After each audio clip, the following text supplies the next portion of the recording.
जोहार नमस्कार। आपका हजारीबाग अपडेट्स में बहुत सारा स्वागत। आज हमारे साथ एक खास व्यक्ति हैं। भले ही वक्त ऐसा है कि आपको पहले बता दूं परिचय। कृष्ण कुमार हमारे साथ हैं, जो महाराष्ट्र कृष्ण प्रकाश हमारे साथ हैं, जो महाराष्ट्र के आईपीएस अधिकारी हैं। लेकिन आपको बता दूं कि ये इसी हजारीबाग के पावन धरती पर इनका जन्म हुआ है।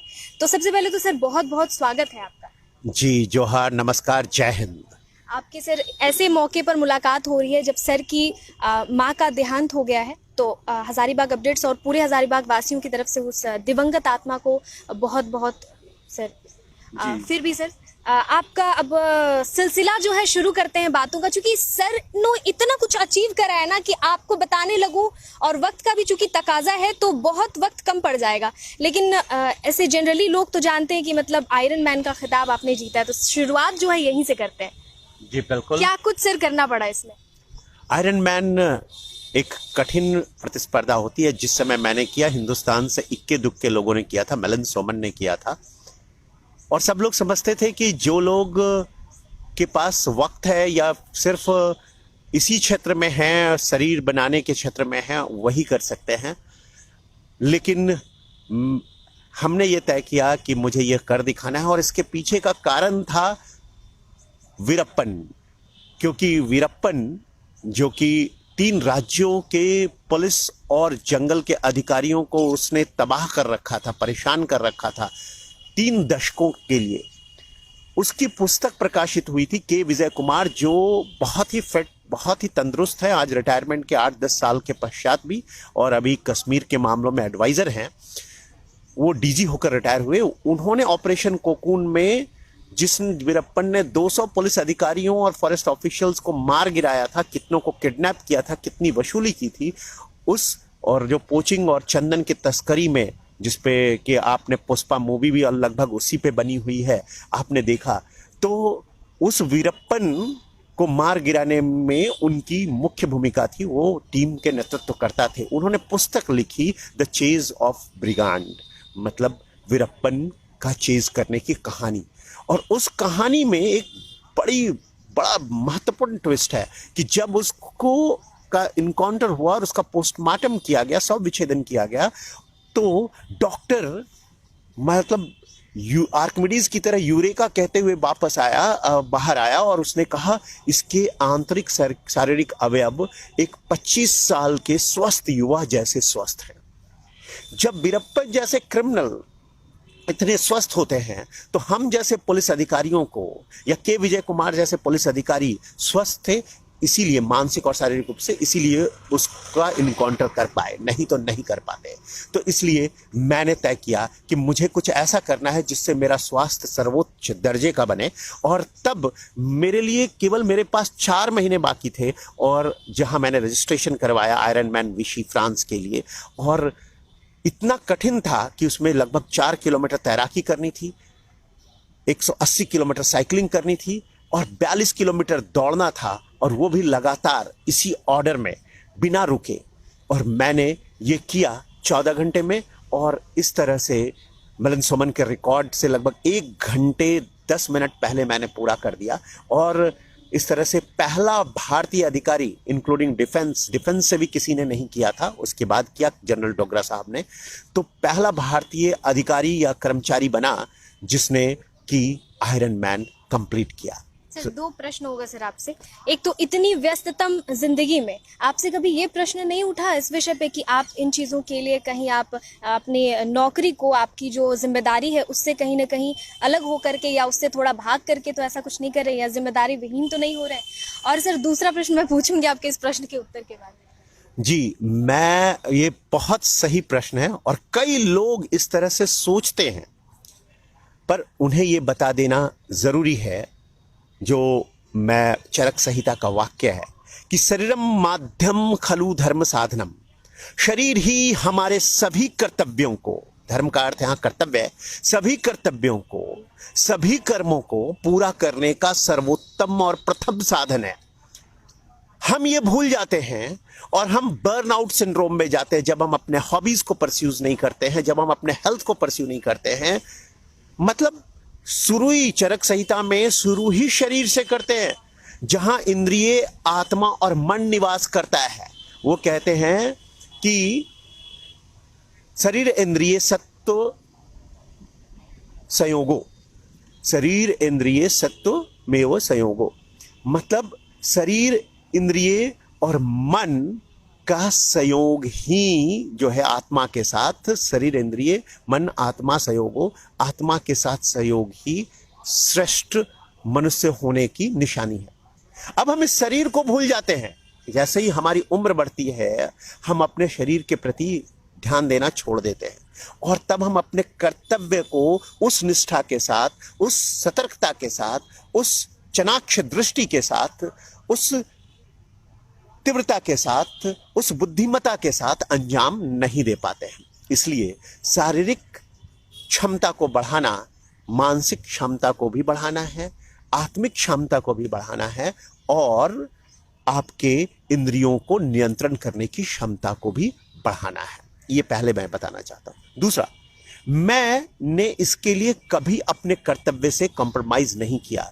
आप अगर मेरे फेसबुक, इंस्टाग्राम या इस पे जाएंगे तो आप पाएंगे कि मैंने जहां काम किया है वहां के लोग मेरे बेतरह दीवाने हैं। वो आज भी चाहते हैं, जहां 20 साल पहले काम किया है मैंने, वो आज भी चाहते हैं कि मैं वहां आऊं। वो अपने पर्स में आज भी मेरी तस्वीर रखते हैं, अपने घरों में अपनी तस्वीर रखते हैं, और लिखा होता है उस पे कि मैं सब पवित्र कर दूंगा। तो ये कर्म करने से, व्यायाम करने का कोई कॉन्फ्लिक्ट नहीं है। मेरा दूसरा मानना है, जो प्रत्येक भारतीय को मानना चाहिए, हमारे संस्कृति की ये महत्वपूर्ण सूक्ति है कि धर्मो यो बाधति धर्मा न सधर्मा कुधर्म तत्, अविरोधी यो तु धर्मो सधर्मा मुनि सतम। धर्म जो दूसरे धर्म को बाधित करता है, हाँ, धर्म फिर से मैं बताना चाहूँ, रिलीजन नहीं है, कर्तव्य है। धार्यति इति धर्म, जो हम धारण करते हैं, जो कर्तव्य धारण करते हैं, वही हमारा धर्म है। माता होना भी धर्म है, पिता होना भी धर्म है, भ्राता होना भी धर्म है, पड़ोसी होना भी धर्म है, समाज का नागरिक होना, राष्ट्र का नागरिक होना भी धर्म है, मानव मात्र होना भी, मानव होना भी एक धर्म है। तो मैं ये बताना चाहता हूं कि जो कर्तव्य दूसरे कर्तव्य को से टकराता हो, कन्फ्लिक्ट करता हो, वो धर्म नहीं, कुधर्म या अधर्म है। जो धर्म सामंजस्य में, समरसता में, सम्यकता में चलता हो, विदाउट कन्फ्लिक्ट चलता हो, बुद्ध ने जिसे सम्यक मार्ग बताया है, विदाउट कन्फ्लिक्ट चलता हो, वही धर्म सच्चा धर्म है। और इसलिए अगर मेरी नौकरी मेरे स्वास्थ्य के आड़े आती है, तो नौकरी, जो नौकरी मैं कर रहा हूं, जो चाकरी मैं कर रहा हूं समाज सेवा के लिए, देश के लिए, देश सेवा के लिए, वो मैं कहीं गलत कर रहा हूं, वो कुधर्म कर रहा हूं मैं। अगर मेरा स्वास्थ्य मेरी नौकरी के आड़े आता है, तो मैं यहां पे कुधर्म कर रहा हूं। अगर मेरा पितृधर्म मेरे जो जीवन की का काम कर रहा हूं उसमें आड़े आता है, तो मेरा पितृधर्म कॉन्फ्लिक्ट में। लेकिन ये कभी कॉन्फ्लिक्ट में होते नहीं हैं, ये हम कॉन्फ्लिक्ट में लाते हैं एक में अति करने के कारण। आपको आपके स्मार्ट, आज स्मार्ट शब्द का बहुत अच्छा उपयोग किया जाता है, तो आपको स्मार्ट पुलिसिंग करनी चाहिए। मैंने अपना नंबर सबको दे दिया है, सारे नागरिकों को, और नागरिक मुझे संपर्क मुझसे स्थापित करते हैं, और वो स्थापित करके तुरंत उनको न्याय मिल जाता है। तो इसलिए इसके लिए कभी ये जरूरत नहीं होती कि आप व्यायाम ना करें। व्यायाम करते हुए भी आप फोन उठा सकते हैं, पर मैं कर्तव्य के वक्त कभी भी व्यायाम नहीं करता हूं। मैं जो मेरा अपना समय होता है उस समय व्यायाम करता हूं। अब जैसे मेरी बेटी है, तो मैं बेटी को साथ लेकर दौड़ने जाता हूं, ताकि बेटी भी थोड़ा दौड़े, थोड़ा व्यायाम करे। तो ऐसा नहीं है कि मेरा पितृधर्म वहां नष्ट हो रहा है। या मैं अगर फॉरेन कंट्री में iron man, ultra man race across west America में सहभागी होने गया, तो वहां परिवार को लेकर गया, उन्हें भी उन क्षणों को एंजॉय करने दिया। और पारिवारिक जो पुलिस में व्यस्तताओं के कारण, मशरूफियत के कारण मैं उनसे उतना समय नहीं दे पाया, यहां उनको ज्यादा समय मिल पाया, उनको प्रेरणा भी मिल पाया। तो इस तरह से आप ये नहीं कह सकते कि व्यायाम करते वक्त, वर्जिश करते वक्त, या दौड़ते या साइकिल चलाते वक्त आपका समय नष्ट होता है, बल्कि आपके समय का उपयोग होता है। मैंने तो इस तरह से इसको किया है, आपको जानकर आश्चर्य होगा कि उन 3 महीनों में और 4 महीनों में मैं 3 बजे सुबह जागता था, स्विमिंग पूल में 3:30 बजे तक प्रवेश कर जाता था, फिर साइकिलिंग करता था, रनिंग करता था, 10 बजे अपने ऑफिस में डॉट पहुंच जाता था और अपने कार्यों को संपादित करता था। सैटरडे नाइट को निकलता था, और मुंबई से पूना या मुंबई से नासिक तक साइकिलिंग करता था और घर आकर फिर शाम को परिवार के साथ समय देता था। तो ऐसा कुछ नहीं है कि आपको अपने कर्तव्य से च्युत होना पड़ेगा, बल्कि कर्तव्य को संपादित करने में, अभी मेरे जैसा ऑफिसर जब पुलिस ऑफिसर के रूप में खड़ा होता है तो गुंडों और बदमाशों की जो है वो अंदर से हिल जाती है, पूरा वो छोड़कर मेरा इलाका भाग जाते हैं। तो इसलिए अगर आपके व्यक्तित्व में निखार आता है आपके व्यायाम से, तो ये एक उचित चीज है। और आप उसके साथ ही, मैं हमेशा कहता हूं कि जो पानी से नहाते हैं वो फक्त लिबास बदलते हैं, और जो पसीने से नहाते हैं वही इतिहास बदलते हैं। तो मैंने जहां काम किया है वहां से आज भी आप जाकर पूछेंगे, चाहे मालेगांव हो, चाहे बुल्ढाना हो, अमरावती हो, अहमदनगर हो, सांगली हो, पिंपरी चिंचवड़ हो, साउथ मुंबई हो, तो आज भी लोग मेरे कार्यों का एहतराम करते हैं। मेरा नहीं, मेरे कार्यों का एहतराम या उसको सलाम करते हैं। धन्यवाद। जय हिंद।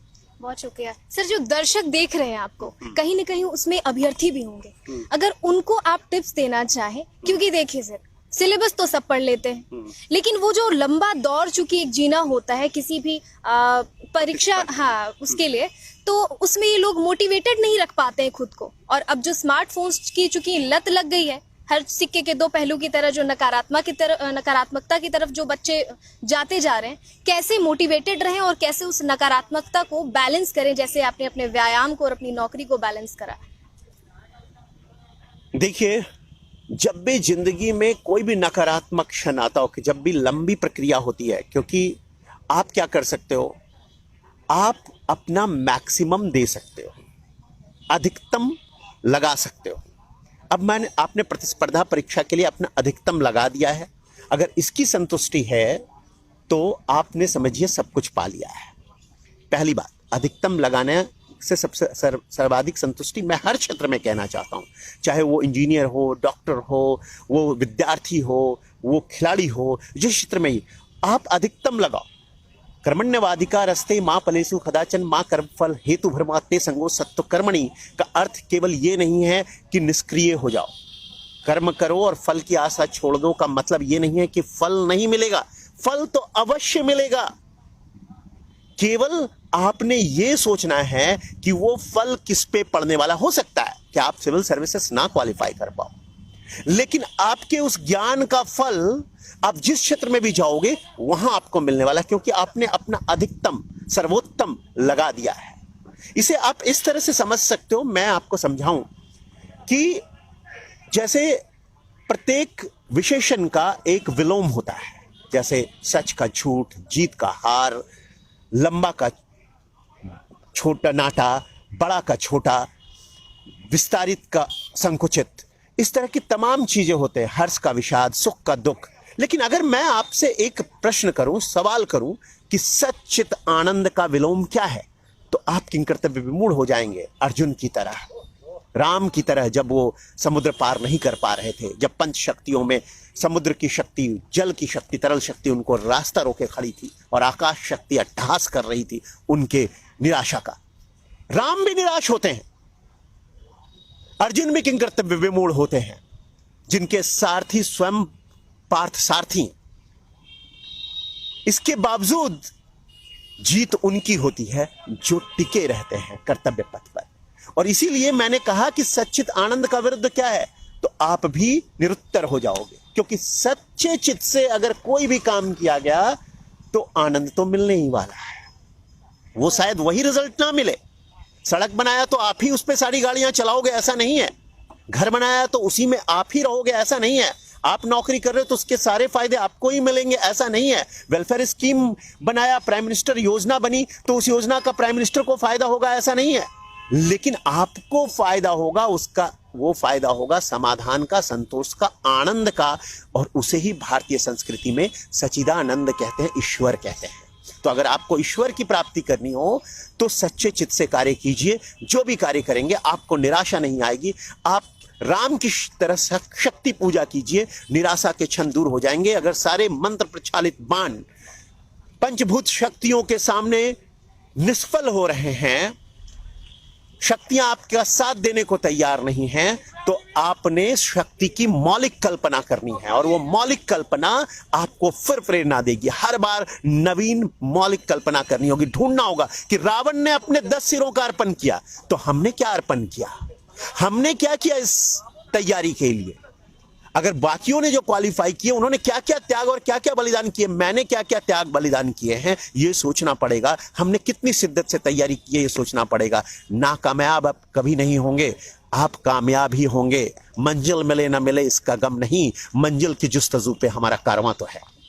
सरस्वती कभी जो है बेवफा नहीं होती है। बेवफा नहीं। सही बात है सर। आयरन मैन के बाद अल्ट्रा मैन बहुत डिफिकल्ट सुना है। 10 किलोमीटर का उसमें तैराकी करना होता है, 421 किलोमीटर की साइकिलिंग करनी होती है और 84 किलोमीटर की डबल मैराथन करनी होती है, 36 घंटे में पूरी करनी होती है। और कृष्ण प्रकाश ने ये 34 घंटे 21 मिनट में पूरा कर लिया। कितना आसान था सर? आसान तो बिल्कुल नहीं था, क्योंकि आपने अगर अपने लक्ष्य कठिन रखे, अगर आपको ऊंचा उठना है तो आपके लक्ष्य भी ऊंचे रखने होंगे। आपको अगर नीचे ही रहना है तो आपको अपने लक्ष्य भी छोटे रखने होंगे। आम जिंदगी जीने होंगे, कीड़े मकोड़े भी जिंदगी जीते हैं और जीकर बढ़ जाते हैं। आम इंसान भी जिंदगी जीते हैं और अपना जीवन जीकर जिंदगी गुजार देते हैं।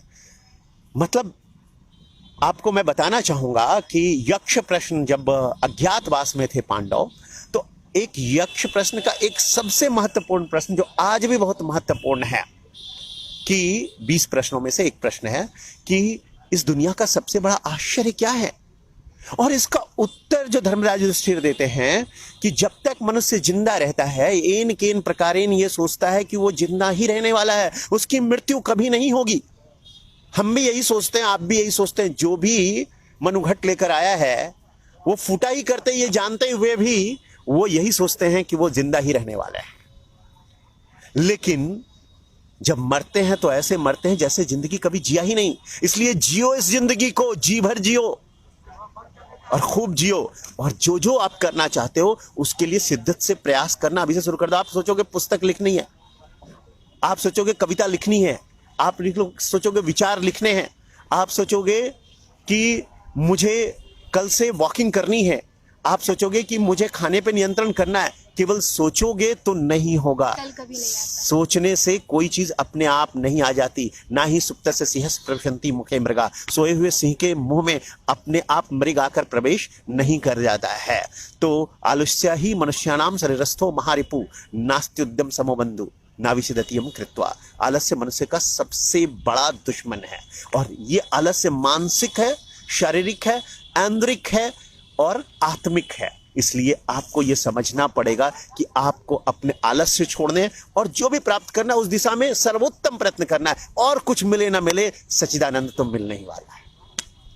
सर के मूंछ जितने कठोर हैं, सर अंदर से उतने ही नरम हैं। सर क्राइम जो है वो उसका रेट काफी गिर गया है आपके महाराष्ट्र में पोस्टिंग के बाद। क्या कुछ लेकर के आप, ईमानदारी के अलावा क्या कुछ लेकर के आप फोकस करके चलते हैं?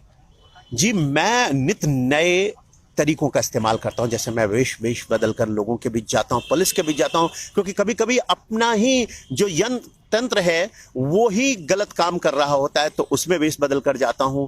पहचानने की कोशिश करता हूं कि कौन सही है कौन गलत है। मैं उनके रिकॉर्ड्स, जो कॉन्फिडेंशियल फाइल्स पढ़ता हूं और उसके आधार पर अपनी नीति तय करता हूं कि आगे कार्रवाई क्या करना है। दंगे कैसे नहीं होने देने हैं, क्राइम कैसे नहीं होने देना है, कौन से क्राइम की अधिकता है, किस तरह के क्रिमिनल्स हैं, अगर जुवेनाइल क्रिमिनल्स हैं तो उनको कैसे रिहेबिलिटेट करना है, उनका सर्वे कैसे करना है, उनको कैसे पॉजिटिव डायरेक्शन बदलना है। जैसे मैं पिंपरी चिंचवड़ में पुलिस कमिश्नर था और वहां के क्राइम के ग्राफ को नीचे करने के लिए मैंने पहले तय किया कि जितने भी जुवेनाइल क्रिमिनल्स हैं उनका पहले ब्रेन मैपिंग किया जाए। उनकी पूरी ब्रेन मैपिंग करवाई, उनको रिहेबिलिटेशन करवाया एनजीओ के माध्यम से। German NGO terrace day home और मुंबई की एक एनजीओ है टॉक टू मी, इन दोनों के माध्यम से उनकी साइकोलॉजिकल मैपिंग करवाई, उनका साइकोसेमेटिक टेस्ट करवाया और फिर वो जिस क्षेत्र में काम करना चाहते हैं उस क्षेत्र के लिए उनको वोकेशनल ट्रेनिंग देने की शुरुआत की, जो children in conflict with dog, जिन्होंने क्राइम कर दिया था।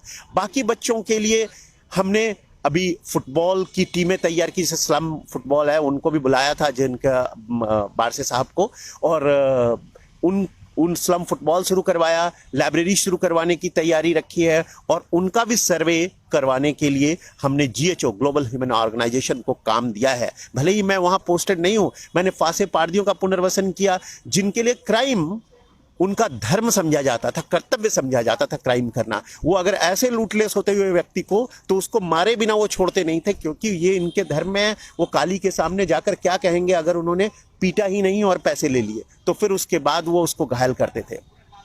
ये फासे पारधी समाज जो था, उसके लिए हमने उनको आदिवासी दर्जा उनको पहले से है, लेकिन उनको कोई सर्टिफिकेट नहीं था, क्योंकि वो नोमैडिक थे, घुमंतु थे।